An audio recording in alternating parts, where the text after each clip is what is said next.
The Phoenix Suns are headed to the NBA Finals. Now we need to decide, are them being favorites fair or unfair? We're going to talk about it here coming up in just a minute.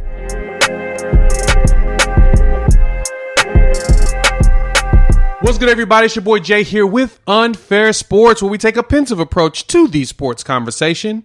And in this video, we're going to dive into the Suns heading to the NBA Finals and if they should be favorites or not. Let's talk about it.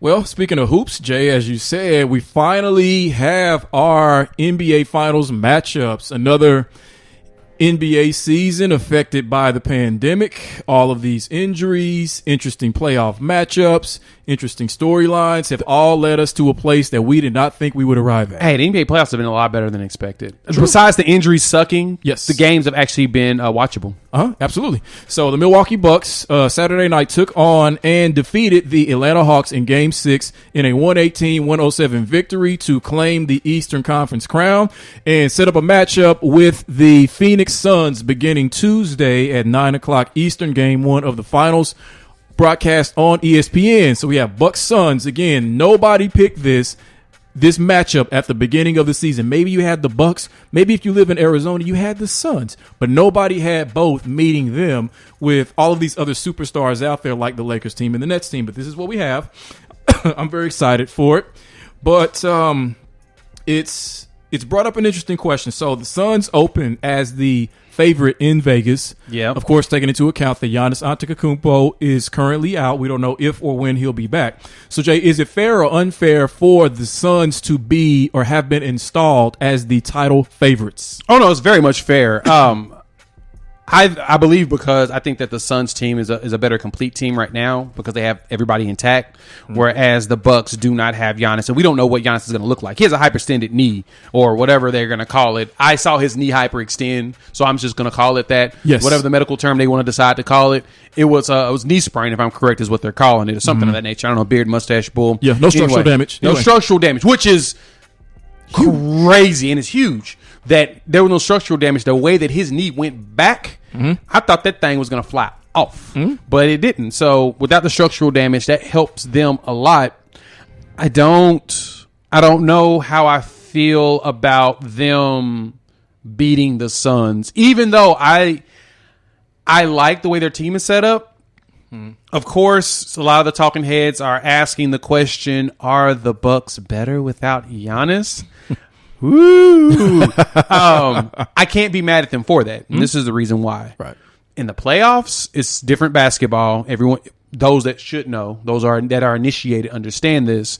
And so the games are played different. The matchups are different. The style is different. Everything's different because after a certain amount of games, you understand the other team and you can technically, you start adjusting yourself. You start actually making adjustments. Giannis is not the best playoff basketball player.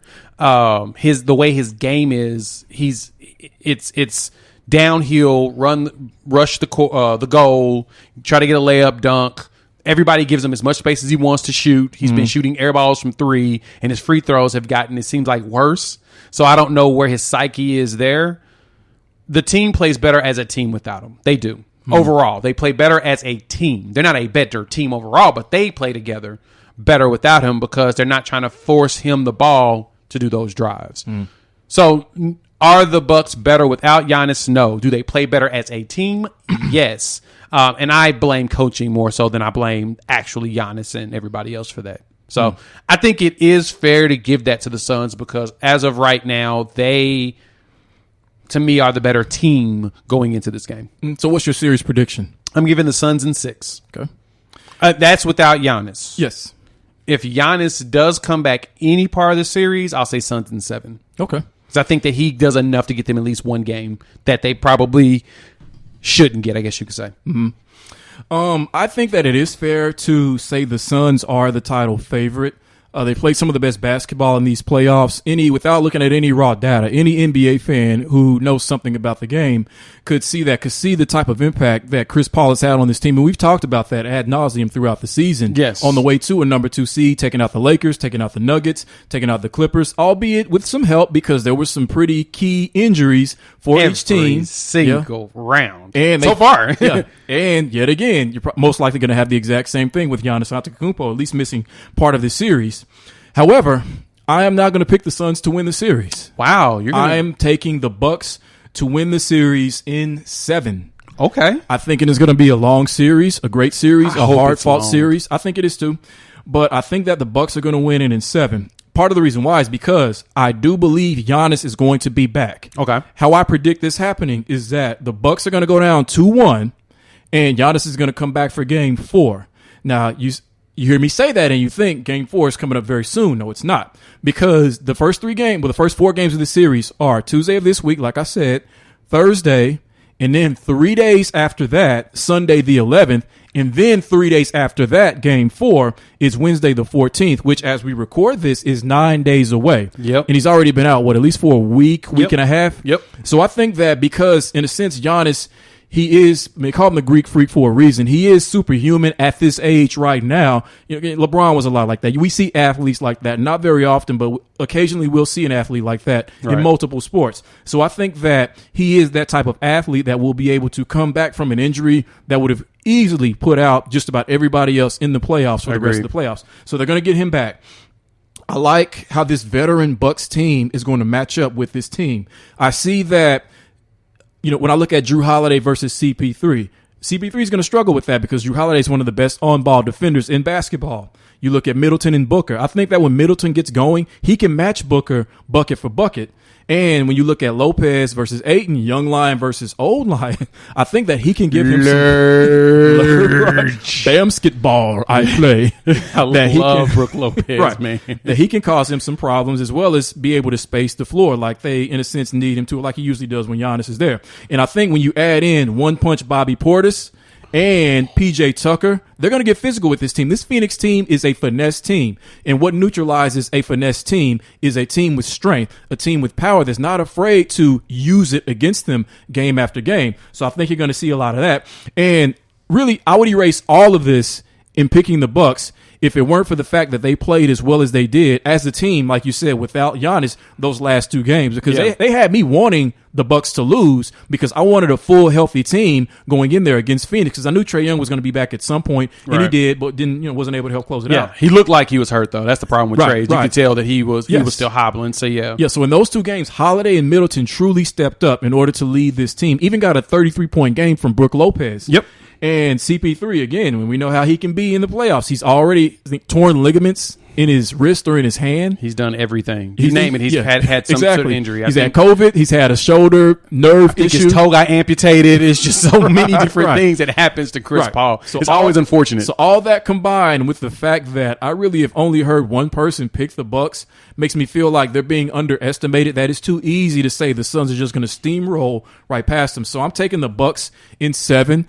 Obviously, the Suns can win this series. That wouldn't surprise anybody. And I would be happy for CP3 and Ayton and Booker and a lot of those guys. But I think the Bucks are going to win this series. I think Budenholzer I think he's got a chip on his shoulder because people already say, some people are saying he's the worst coach to ever coach in the finals, period. So, yeah. That's a 7. And I mentioned that the last time we talked about the Bucks. The one thing that bothers me is that the players are going to bail out Budenholzer in this because he just does not do the right adjustments. Giannis out. He was forced to figure out an adjustment, which was putting Bobby Portis in, letting Bobby Portis do his thing. And One Punch was out there cooking. He was playing. He was playing the way you need a guy to be able to step up, a team player, the next man up. Everybody says that cliche all the time with it. He was the next man up, and he showed it. Mm-hmm. As far as these odds go, I mean, the Bucks are plus 145, Suns are minus 180, so they're not that far of a favorite. Right. So it's not as large of a gap as you would think. So, yeah, I can see the Bucks being underestimated in this. And you're right. The biggest thing that they have an advantage to me over Phoenix is the physicality. They're a very physical team with PJ Tucker. Chris Middleton's a very physical defender as well. And so is Drew Holiday. So they're infamous for bodying up with people. Lopez knows how to get down there. And then you put One Punch down there right next to him. He has no problem with bodying up with people. Now, some individuals watching this, listening to the show, and I guess and watching, may not know why we call him One Punch Bobby Portis. This goes back a couple of years ago. Will you tell them why that is? His teammate in Chicago is Nikola Mirotic. Very good, yeah. Mirotic. Yeah, they got into it in practice, and Bobby Portis basically fractured his face. with one hit. It was a one hitter quitter. It was literally baby boy just hit him just right, just boom, done deal at the moment. And Mirotic essentially, and we haven't seen him since. Right, he literally got punched out of the NBA, out of the NBA, out of the country, which facts. is facts. It's gone. He's gone now. Which we it's unfortunate, but. To add to that, though, you mentioned the road that the Suns have gone through and how now they're going to play against another team with another star injured. They have lucked out with attrition. I'll give that to Phoenix. But the one thing I do want to make sure I make mention is that there's no such thing as asterisks in sports, period.